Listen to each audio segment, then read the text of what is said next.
जय हिंद जय भारत। इस समय मौजूद हूँ हिसार के सिविल हॉस्पिटल और कहीं ना कहीं अगर बात करूँ हिसार के सीएमओ ऑफिस के बिल्कुल ठीक बाहर, जहां पर कहीं ना कहीं अगर बात करूँ धरने प्रदर्शन का गढ़ बनता जा रहा है। सीएमओ ऑफिस ठीक बिल्कुल सामने इस समय हालात देख पा रहे हैं। सभी के सभी स्वास्थ्य कर्मचारी जिनका योगदान अगर बात करूं अहम भूमिका रही कोरोना काल में, जब लोग कतराते थे घर से बाहर निकलने में, उस समय यही चेहरे थे जो सड़कों पर निकलते थे लोगों की जान बचाने के लिए।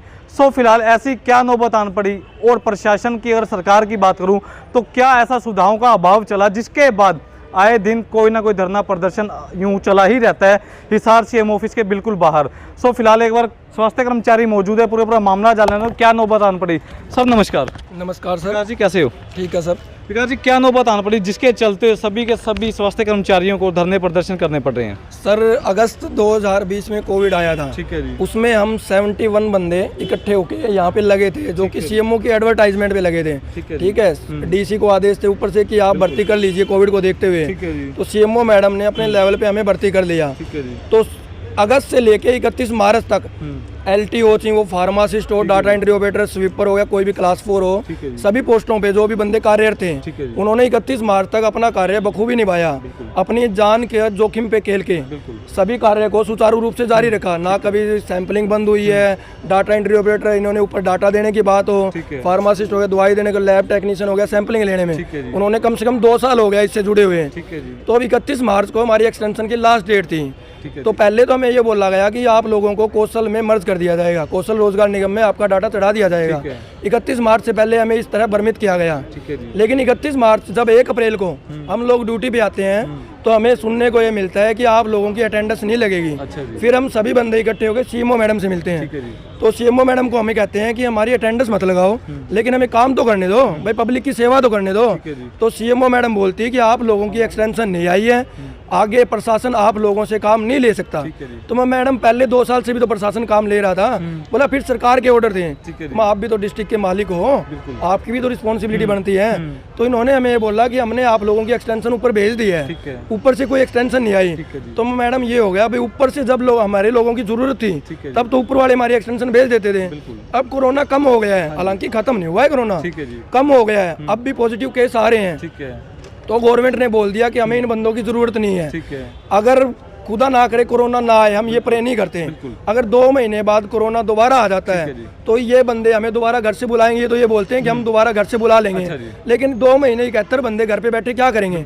बच्चों का पालन पोषण कैसे करेंगे? घर का गुजारा कैसे चलेगा? कुछ एक बंदे तो ऐसे हैं जिनके घर आश्रित है पूरा, बूढ़े माँ बाप हैं, छोटे बच्चे, ये माँ बहनें हैं, लेडीज हैं जिन्होंने कोरोना में बिल्कुल बिना डरे, जो माँ है जो अपने बच्चे को दूध पिलाती थी उन्होंने भी कोरोना में ड्यूटी की है। जो घर नहीं जाती थी, 6-6 महीने घर नहीं गए हम। कोई यहाँ धर्मशाला में रहा है, कोई होटल में रहा है, कैसे भी अपना प्रबंध किया है। लेकिन 31 मार्च को सरकार ने ये बोल दिया कि आप लोगों के लिए हमारे पास कोई बजट नहीं है। तो सर विकास जी बताइए, कहीं ना कहीं बात करूँ सरकार और प्रशासन दावा करती है कि जितने स्वास्थ्य कर्मचारी हैं सबको बढ़िया सुविधा मिलती है, क्या सुविधा मिलती है? कहाँ मिलती है सर सुविधा? ये मिल रही है, देख लो। दरी भी हम घर से लेके आए हैं। अच्छा जी। दरी भी प्रशासन की तरफ से नहीं मिली। ये बैनर हमने घर से बैठने में गाड़ियाँ खड़ी कर देते हैं सर यहाँ पे। अच्छा जी। हाँ, बोला यहाँ दरी को क्यों बिछा रहे हो? बैठना भी गलत है यहाँ पर। हाँ, यहाँ बोला प्रशासन यहाँ बैठ के क्या करोगे, यहाँ कुछ नहीं मिल सकता, ये वर्डिंग है। ठीक है जी। तो अब ये धरना क्या 2-4 दिन चलेगा या अनिश्चितकालीन चलेगा? जब तक हमारी मांगे पूरी नहीं होगी तब तक ये धरना रूटीन में चलेगा सर। ठीक है जी। हम पीछे नहीं हटेंगे। सीएमओ मैम का कोई जवाब आया या आप लोग मिलने गए अंदर? हम मिलने गए थे सर। सीएमओ मैडम ने ये बोला है कि सिर्फ मैंने ऊपर भेज दिया आप लोगों की एक्सटेंशन, गवर्नमेंट की तरफ से कोई जवाब नहीं आया है। सीएमओ मैडम ने ये कह के हमें भेज दिया। ठीक है जी। ठीक है सर। और पहले सरकार ये बोलती थी कि ठेकेदार के द्वारा शोषण किया जा रहा है। तो अब ठेकेदार को 31 मार्च को हटा दिया इन लोगों ने, तो अब किसके द्वारा शोषण किया जा रहा है? फंडिंग भी बताया, फंडिंग भी बहुत आई थी 62-63 करोड़ ऐसा कुछ। हाँ, संजीवनी हॉस्पिटल में आई थी सर, 2 डिस्ट्रिक्ट में, पानीपत में और हिसार में। वो हिसार में 31 मार्च को बंद कर दिया गया, लेकिन उसका बायोडाटा किसी के पास नहीं है। कहाँ पैसा गया, कितने वर्क, वहाँ के वर्कर को सैलरी तक नहीं मिली सर। जो 25 या 30 स्टाफ नर्सें थी, बहनें थी, वो यही गला फाड़ फाड़ के 10-15 दिन में रिलीज के 2 स्टाफ नर्स बची थी, लेकिन उनकी आवाज किसी ने नहीं उठाई। उनको कोई भी न्याय नहीं दिवा पाया सर। वो हार उड़ के अपने घर जाके बैठ गई बेचारी। तो यही हमारे साथ आते हैं, लेकिन हम हटने वाले नहीं है सर।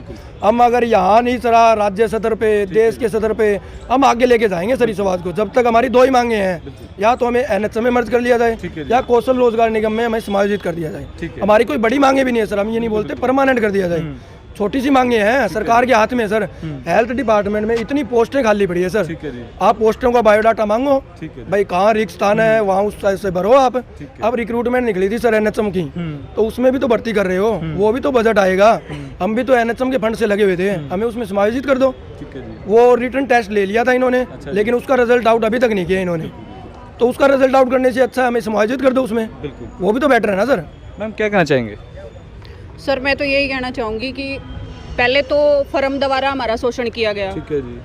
और अब सरकार शोषण कर रही है। फर्म और सरकार में हम कोई फर्क नहीं मान के चल रहे हैं, ठीक है जी। क्योंकि उसने कभी टाइम पे सैलरी नहीं दी, कभी टाइम पे पीएफ नहीं दिया, कभी जो लेबर वेलफेयर फंड होता है, जितने भी फंड होते हैं कर्मचारी के, आधे से ज़्यादा को तो हमें पता भी नहीं होता, जिसको पता होता उसको भी नहीं मिला है। तो उस द्वारा इतना शोषण किया गया। अब हम खुश थे कि चलो हम निगम में चले जाएंगे, फर्म बीच में से हट जाएगी, डायरेक्ट सरकार द्वारा हमारी सैलरी आया करेगी। लेकिन सरकार ने हमें ये दिन दिखा दिया कि हमें दरी पे बैठना पड़ गया है, आप लोगों का सहारा लेना पड़ रहा है।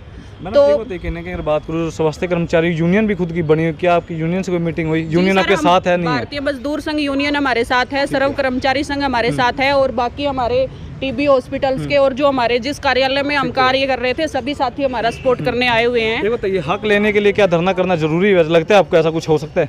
नहीं, मुझे ये लग रहा है कि ये सरकार इतनी कान बंद करके बैठी है कि उसको धरने के अलावा मुझे नहीं लग रहा कि वो हमारी चीखे या हमारी आवाज़ सुनाई देंगी। बताओ। सर धरना देने पे ही कुछ नहीं दे रहे हैं, तो आपको लगता है घर बैठे कुछ मिल जाएगा? चुप रहने से। या चौथा दिन हमारा यहाँ पे है, तब तक कुछ नहीं मिला, तो आपको लगता है कि हम घर सो जाएं आराम से और हमारा हक हमारे पास चल के आ जाएगा?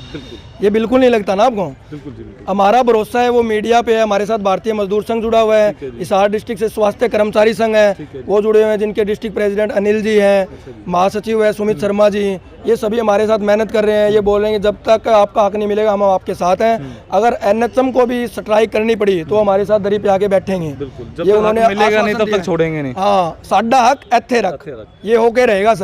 हाँ, तो फिलहाल देख सकते काफ़ी लंबा समय हो चुका है। बात करूँ हिसार के सीएमओ ऑफिस के बिल्कुल बाहर, जहां पर धरने प्रदर्शन का गढ़ कहीं ना कहीं बनता जा रहा है, क्योंकि आए दिन कोई ना कोई धरना, कोई ना कोई प्रदर्शन जरूर होता है हिसार के सीएमओ ऑफिस के बिल्कुल बाहर। सो वीडियो को शेयर करें और आपका क्या मानना है कमेंट में अपनी राय रखना ना भूलें। क्या हक मिल जाएंगे या फिर संघर्ष? इनका भी कहना है कि किसान आंदोलन की तरह ना हो जाए, 1 साल से ऊपर का समय।